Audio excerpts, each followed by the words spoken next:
The galaxy was wide and filled with countless stars, yet among them, only a few worlds had chosen the path of unity. For many years, humans of Earth had worked beside their alien allies in a fragile but hopeful alliance. This bond had been forged through trade, shared defense, and common dreams of peace. Humanity had never stood alone since joining, and they carried pride in the friendships they had built among the stars. Earth's fleets traveled far from their home to guard colonies, and their scientists exchanged knowledge with alien scholars. On distant planets, human engineers built bridges, schools, and homes for friends who were not born on Earth. Children on both sides grew up speaking more than one language, playing together beneath strange skies. To many, it felt as if the galaxy had finally entered an age where trust might outshine fear. But peace is never safe when shadows hide in the dark. Far beyond the quiet borders of the Alliance, a new power had been rising. Whispers of a ruthless enemy spread among traders who crossed distant routes. Some captains spoke of worlds gone silent. Others told of wreckage drifting through space with no survivors. These warnings were carried to the Council of Allied Worlds, yet many leaders dismissed them as rumors. They wanted to believe that peace would last. The first attack came without warning. It was swift, merciless, and left no time for defense. An allied world, green with forests and rich in lakes, suddenly fell under the fire of an unknown fleet. Villages burned from orbit. Cities collapsed under bombardment. Entire families vanished in the storm. By the time any call for help reached the nearest patrol, it was too late. The enemy had already left nothing but ashes. Then the destruction spread. Another world was struck, this time one with strong defenses. Its guardians fought bravely, but the enemy showed no fear. They struck with strange weapons that bent through shields and tore apart armored ships. Within a single night, fleets that had taken decades to build were reduced to drifting debris. Soldiers who had sworn to protect their people never returned. News of the slaughter reached Earth like a wound to the heart. People in cities and villages stopped in shock as they saw the reports on their screens. Names of fallen worlds were spoken aloud, and the sound of grief filled the air. On farms, workers put down their tools in silence. In schools, children asked teachers why their friends from other planets would never come back. Across oceans and mountains, the sorrow of the galaxy became the sorrow of Earth. The Alliance leaders called for meetings. Some worlds trembled with fear, certain that they would be next. Others urged caution, saying the enemy was too powerful to resist. They suggested retreat and hiding, hoping the storm might pass over them. Yet the humans listened with anger growing in their hearts. The allies who had fallen were not strangers to them. They were companions who had shared laughter, trade, and blood in past battles. To remain silent now would mean betraying that bond. Earth's leaders gathered in the Great Hall of the Planetary Council. Representatives from every land stood shoulder to shoulder, their faces marked by sorrow and determination. The eldest among them rose and spoke, her voice carrying through the chamber. She reminded all present of the day when Earth had first entered the Alliance. That day had been filled with hope. She said that hope was not dead. It was waiting to be defended. Outside the council halls, the people of Earth already knew what must come. They grieved, but beneath the grief was a spark. Humanity had suffered before in the long history of its wars and trials. From the ruins of cities, they had rebuilt. From loss, they had risen stronger. Now the galaxy was learning a truth that humans had carried since their first steps on the battlefield. When allies were slaughtered, Earth did not bow. Earth stood. The enemy believed that fear would break the alliance. Instead, their cruelty had planted something else in human hearts. Across continents, voices began to rise. Farmers offered their harvest for soldiers. Engineers pledged to build ships faster than ever before. Scientists worked late into the night, seeking ways to unlock new strength for defense. Families who had lost friends to the slaughter spoke openly of sacrifice. The first flames of Earth's wrath were not born in weapons or ships. They were born in the silence of grief and the cry of justice. The broken alliance had given humanity a reason to fight not just for themselves but for every fallen voice that could no longer speak. In that moment, the galaxy had changed forever. The news of destruction did not fade quickly. On Earth, the sorrow deepened with every day as more reports arrived from the outer colonies. Entire worlds had gone silent. Fleets had fallen. Millions of voices were lost. Humanity felt the weight of that silence as if it was carved into their own hearts. In the great cities of Earth, people gathered in public squares to listen to the names of the fallen worlds. Giant screens displayed images of burning skies and shattered ships. The sight was too much for many, and tears were shed openly. Strangers held each other without shame. Even in places where people did not know a single alien by name, the pain was shared. To humanity, those who had died were not just allies. They were family. In the countryside, the grief was quieter but no less powerful. Farmers stood at the edges of their fields, staring at the stars above them. They knew that among those stars, entire civilizations had been wiped away. The thought of children never waking again, of homes turned to dust, weighed heavily on their hearts. They spoke in hushed voices at night, wondering why cruelty had come so suddenly and why no warning had been enough to stop it. Schools became places of mourning as well. Teachers tried to comfort their students, but questions had no easy answers. Children asked why their friends from distant worlds would never return to play or to learn together. Many young ones drew pictures of ships flying into the sky, carrying hope and light, as if to protect those who were left. Their innocence reminded adults of what was truly at stake. The leaders of Earth watched their people carefully during these dark days. They saw sorrow, but they also saw strength beneath it. Humanity had always been shaped by struggle. They had known wars, famine, and disasters in their own past, yet they had always risen again. Now the grief was heavier because it was shared not only for humans but for countless alien allies who had trusted them. The Planetary Council called for a day of mourning. Bells rang across continents, and the world stood still. Factories paused, ships stopped moving in orbit, and even the busy markets grew silent. For one entire day, humanity allowed itself to weep without holding back. It was a day of remembrance, but also a day of reflection. The silence united the planet more strongly than speeches ever could. When the day ended, something shifted. People had cried, but they had also remembered. They remembered the laughter shared with allies in distant colonies, the music played in festivals with alien friends, and the victories once celebrated side by side. The memory of joy became as strong as the memory of loss. Humanity's grief was no longer only sorrow. It was becoming a promise. In the following weeks, artists painted murals of stars being defended by human and alien hands together. Poets wrote lines that spoke of courage born from pain. Musicians played songs that carried both sadness and strength. In every creation, there was one clear message. Humanity would not forget. The fallen would be honored, and the living would rise to protect what remained. The leaders of other worlds noticed this change.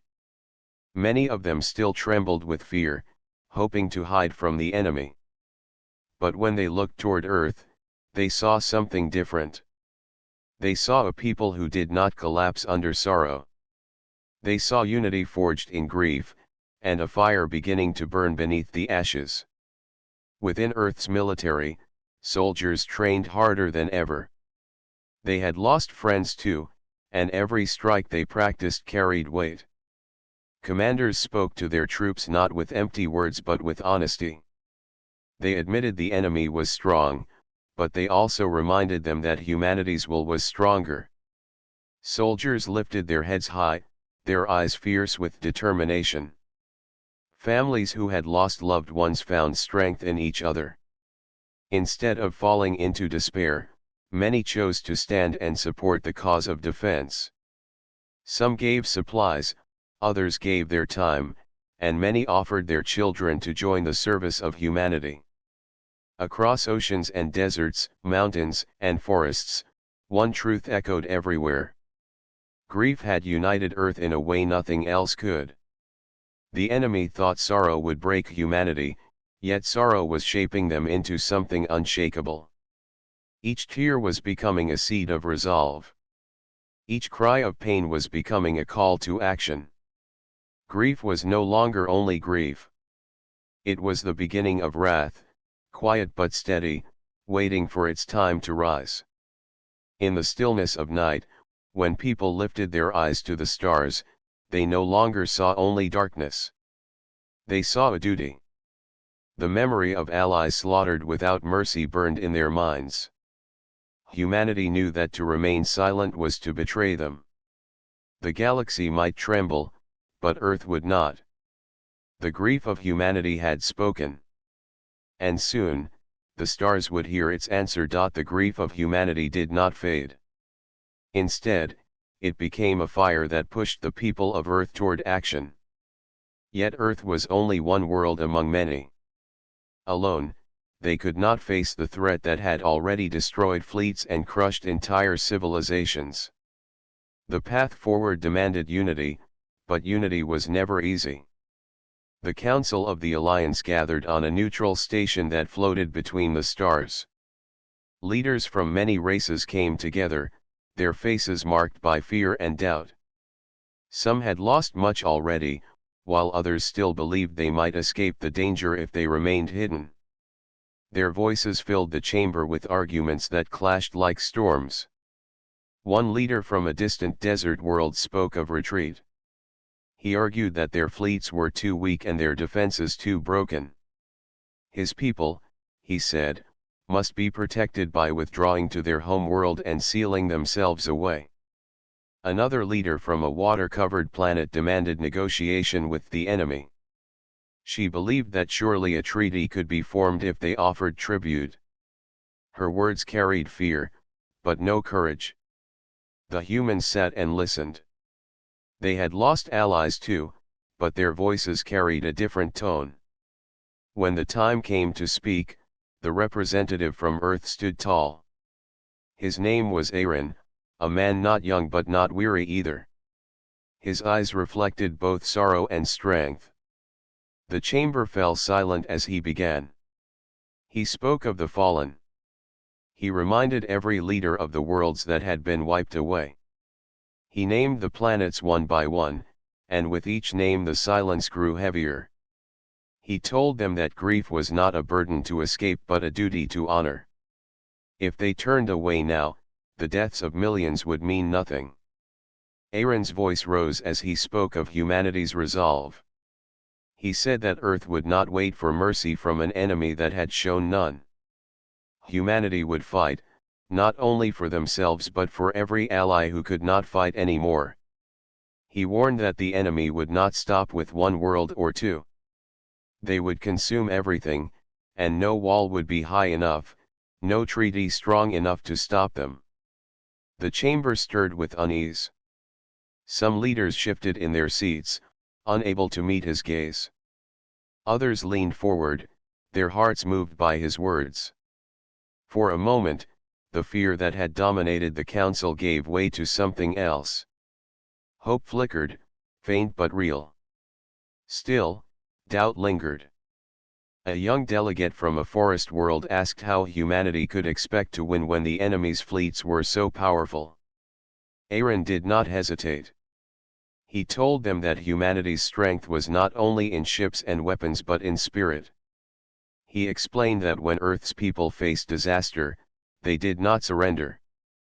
They rebuilt, they endured, and they rose again. He promised that if the alliance would stand together, their combined strength could face any storm. The words spread beyond the chamber.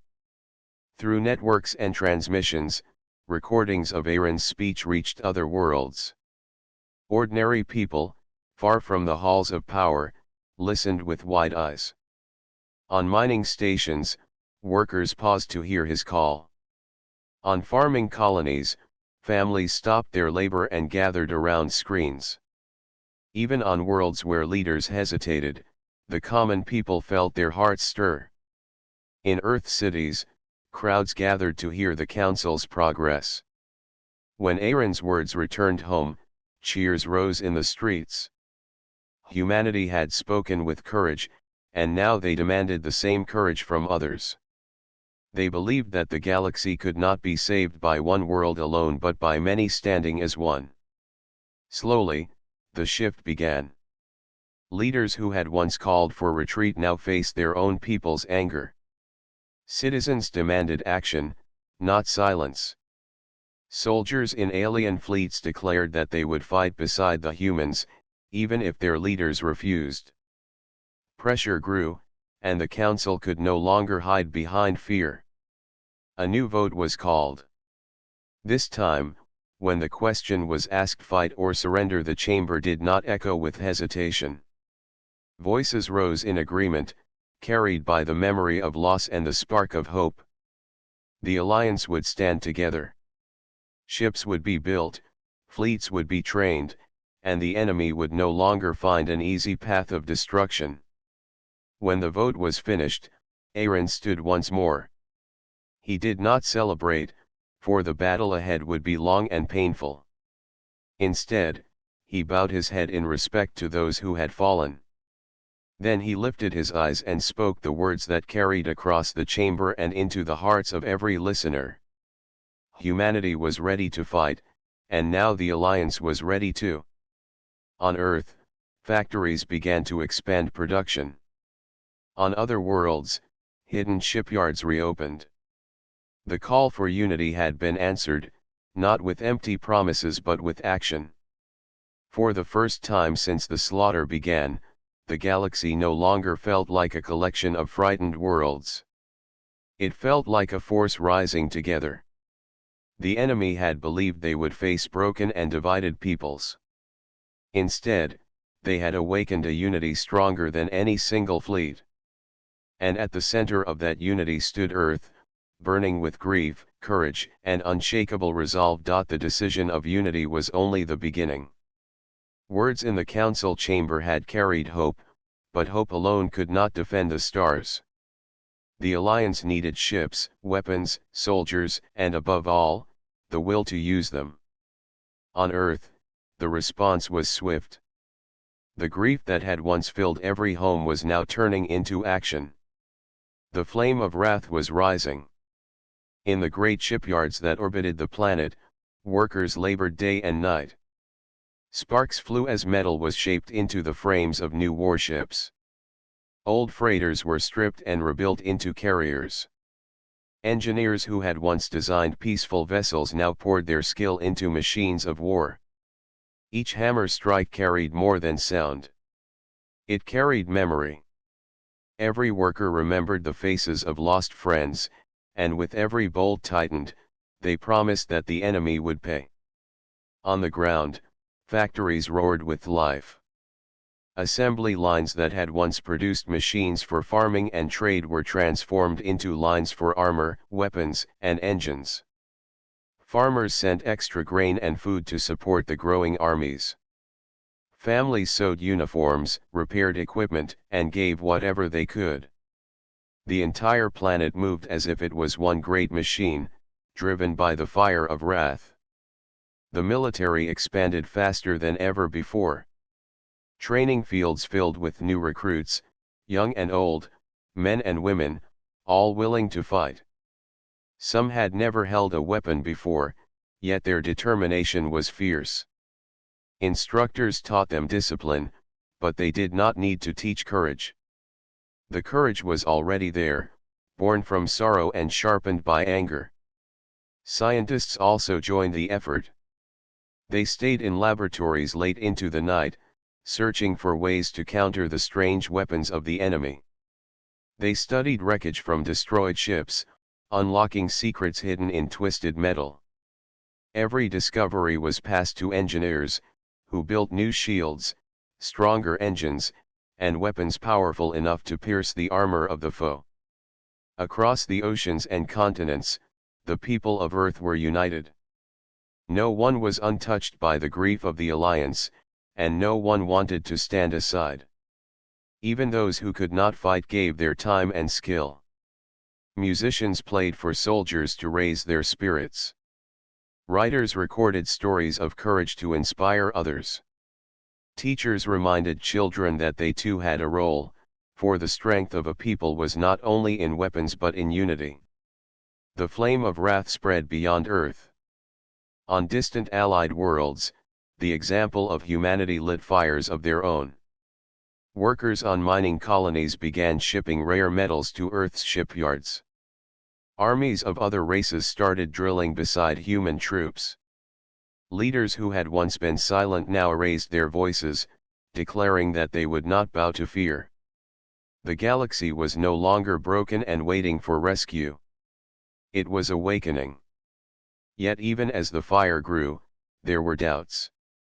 Some whispered that humanity's wrath might consume them, that in their anger they would lose sight of mercy. Others feared that the enemy was still too powerful, that all these ships and soldiers would only add to the list of the dead. But when these doubts rose, Earth answered not with words but with action. Every launch of a new ship silenced the doubts. Every army marching in unison showed that the alliance was no longer weak. Humanity's wrath was not wild destruction. It was focused, sharp, and filled with purpose. It was not born from hatred but from the memory of lives that deserved justice. Aaron, the representative who had spoken in the council, traveled across worlds to remind the alliance of their vow. Wherever he went, people gathered to hear him. He told them that wrath without control was only fire, but wrath with purpose was light.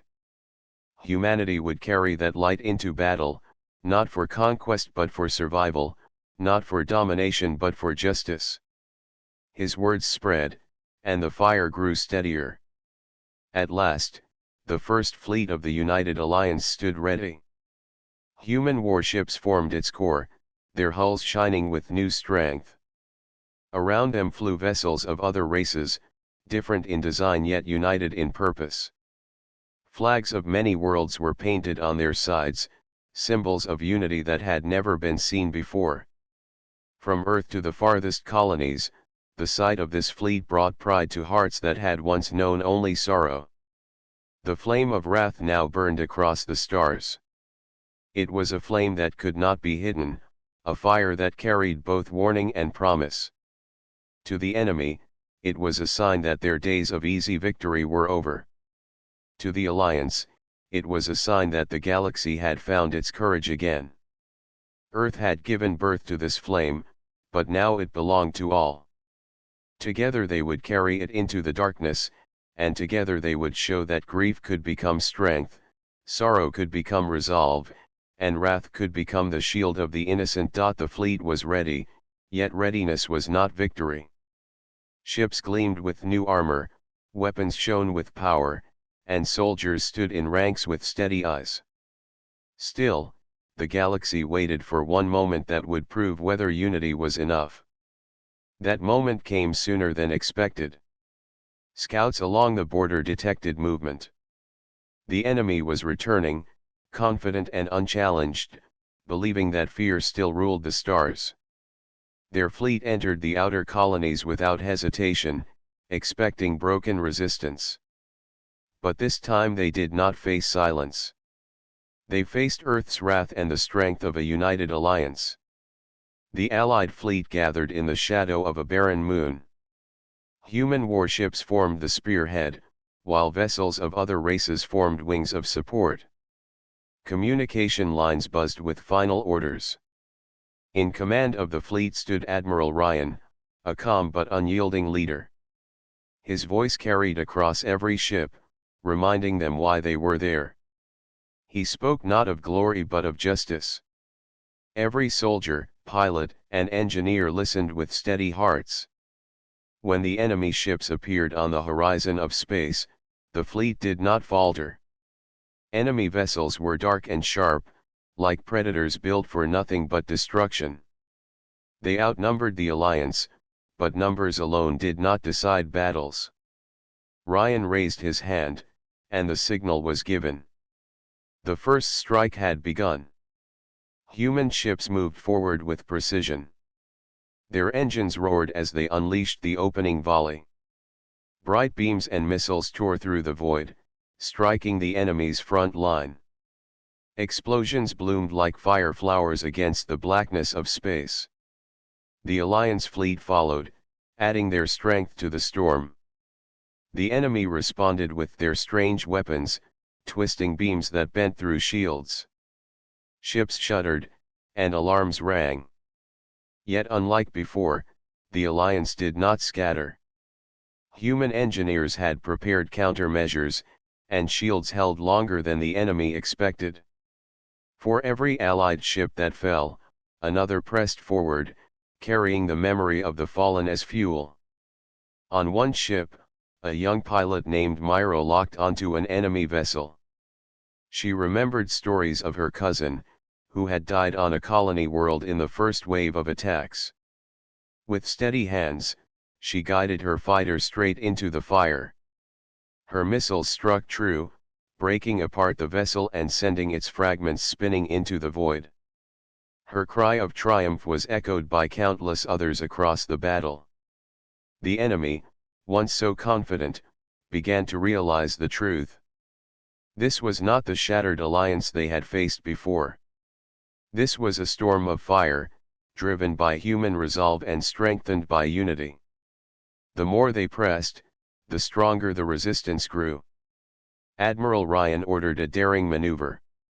The human warships formed a wedge, piercing deep into the heart of the enemy formation. Alien ships guarded their flanks, cutting off reinforcements. The wedge drove forward like a spear, tearing open the enemy line. Explosions followed in its wake, lighting the battlefield with burning wreckage. The enemy tried to regroup, but their formation was broken. Panic spread among their smaller ships as the alliance pressed harder. For the first time, the enemy retreated, their commanders realizing that victory was slipping away. The hunters had become the hunted. When the last of the enemy ships fled into the darkness, the stars fell silent once more. But this silence was not like the silence of grief. It was the silence of victory. Across the fleet, cheers erupted.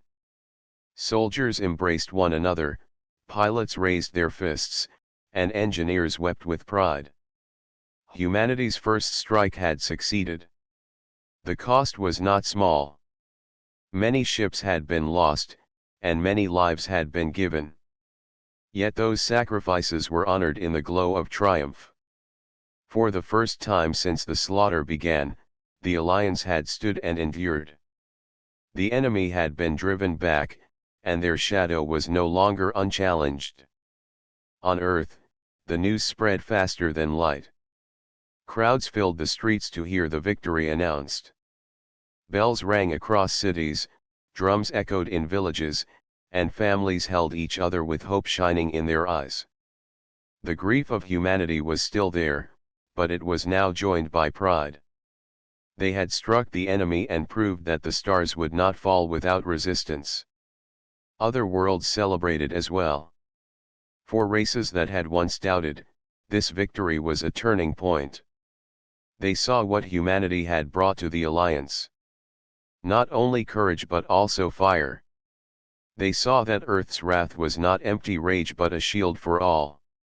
Many worlds that had hesitated now pledged their full strength. The alliance grew stronger with each promise. The first strike had done more than win a battle. It had lit a flame across the galaxy. The enemy now knew they could bleed, and the alliance knew they could fight. The war was far from over, but the path was no longer one of despair. It was a path of resistance, of defiance, and of hope. In the quiet after the battle, Admiral Ryan stood on the bridge of his ship. He looked out at the stars, his heart heavy with loss but steady with purpose. He knew the war ahead would be long and cruel. Yet he also knew one truth beyond doubt.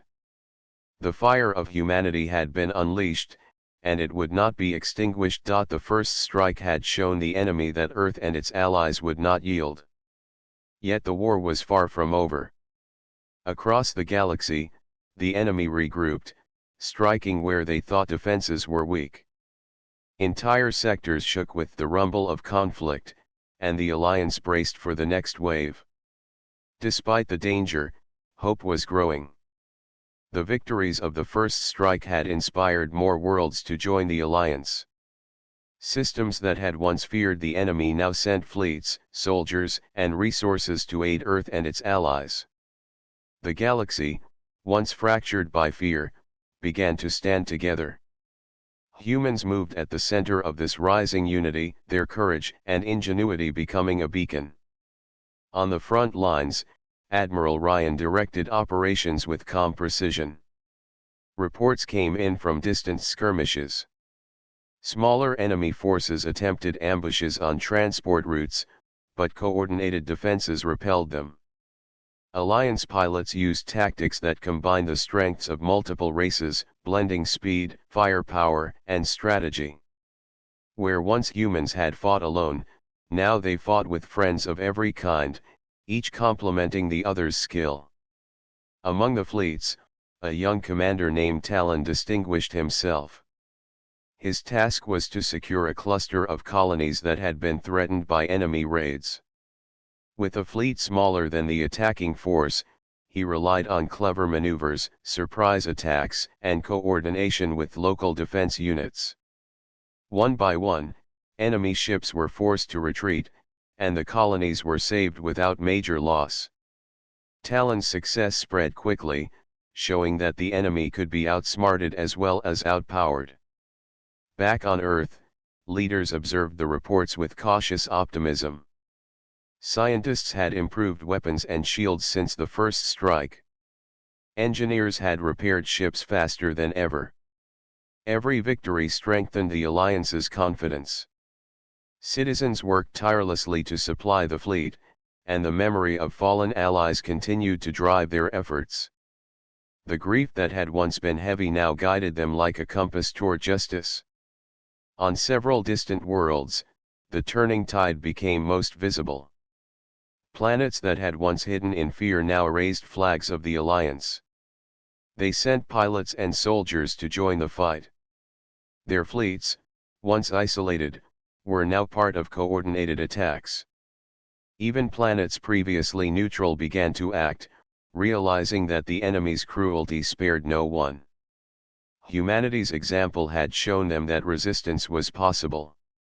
In a remote star system, the enemy attempted a massive strike to break the morale of the alliance. They believed that crushing a vital hub would force humans to retreat. But Earth's planners had anticipated the attack. Fleets lay in wait, hidden in asteroid fields and behind gas giants. When the enemy arrived, they were caught in a trap. Human and allied ships struck from all sides, and the enemy formation shattered. Many ships were destroyed, and the survivors were forced to flee in disorder. The victory changed more than the battlefield.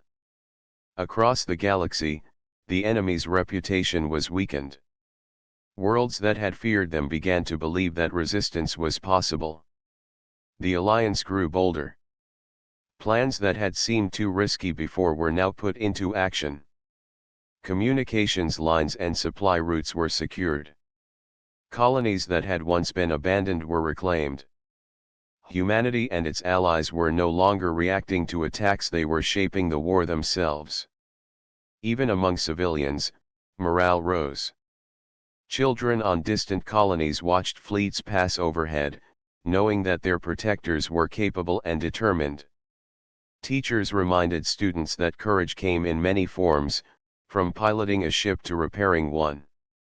Farmers and miners understood that their labor contributed to victories across light years. Every act of dedication strengthened the alliance and built a sense of shared purpose. Admiral Ryan called a meeting with the Allied commanders.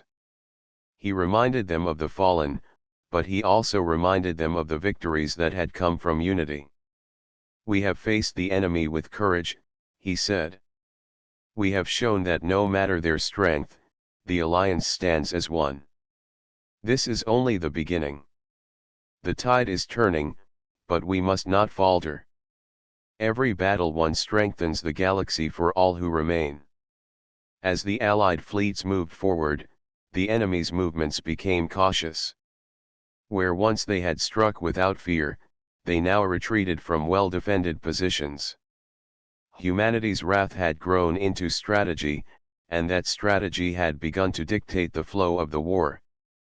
The galaxy felt the shift in power, and more worlds rallied to the alliance. The turning tide was clear. Humanity's courage, combined with the unity of allies, was reshaping the conflict. Where sorrow had once ruled hearts, hope now guided them. Where fear had dominated the stars, determination now filled every planet. The enemy had been strong, but the alliance was stronger. And at the center of that strength, Earth's wrath burned bright, a light no darkness could extinguish. The war had reached its climax. After countless battles, the enemy had been forced to retreat into the far edges of the galaxy. Their fleets were scattered, their confidence broken, and their plans of domination shattered. Yet the victory was not only in defeating them. It was in what humanity and its allies had become along the way. On Earth, cities celebrated, but the celebrations were not careless. People remembered the lives lost, the worlds destroyed, and the sacrifices made. Statues were erected in honor of fallen heroes, and names of planets lost were carved into memorials. Children placed flowers beneath these monuments, learning that courage and grief could coexist. Humanity had proven that sorrow could be transformed into strength. The Allied worlds rejoiced as well. Planets once silent now buzzed with rebuilding. Humans and aliens worked side by side to restore colonies destroyed during the attacks. Engineers repaired broken structures, farmers planted new crops, and educators reopened schools. Every act of reconstruction reminded the galaxy that life and hope could survive even after immense loss. Admiral Ryan oversaw the final phases of the war. He moved quietly among his fleets, speaking with soldiers, pilots, and engineers. He praised their courage, but he also reminded them of humility. "We have won battles," he said, "but the true victory is in what we build together afterward. The enemy may return, but they will find a galaxy united, not divided." Even in the outer colonies, children played once more under skies that had once been darkened by fear. Families rebuilt homes, marketplaces reopened, and laughter returned to the streets. The bond between humans and their allies had strengthened. They shared festivals, meals, and stories, celebrating both survival and friendship.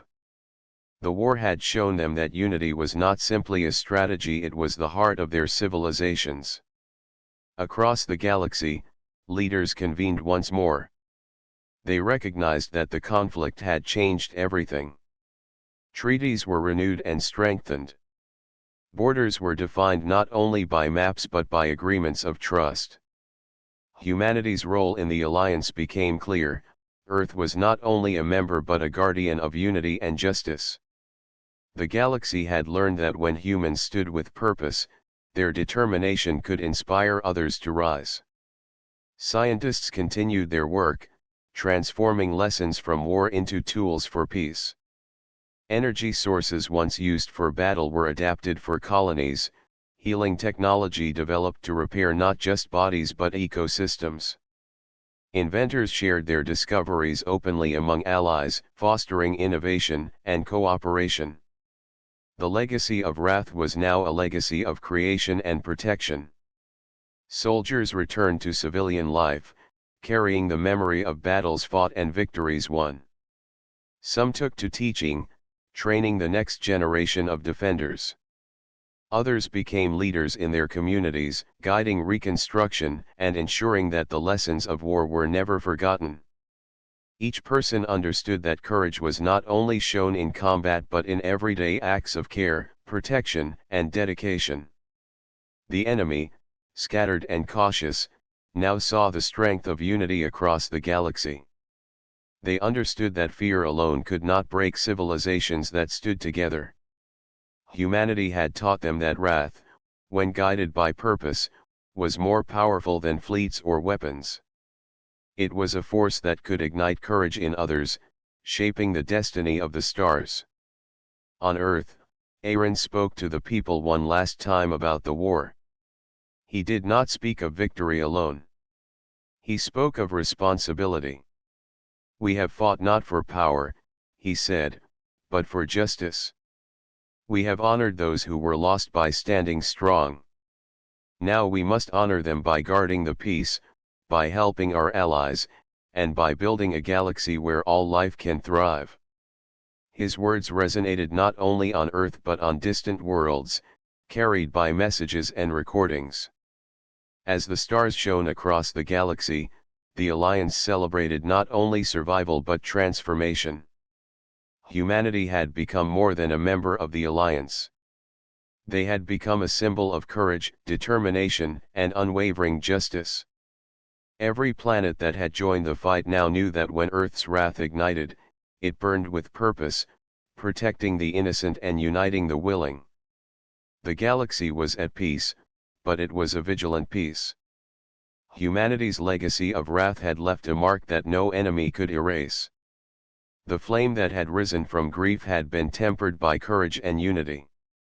The stars would remember it always, and the Alliance had learned a truth that would endure for generations: when humans fight not for conquest but for justice, they inspire hope, protect life, and ignite the courage of the galaxy itself.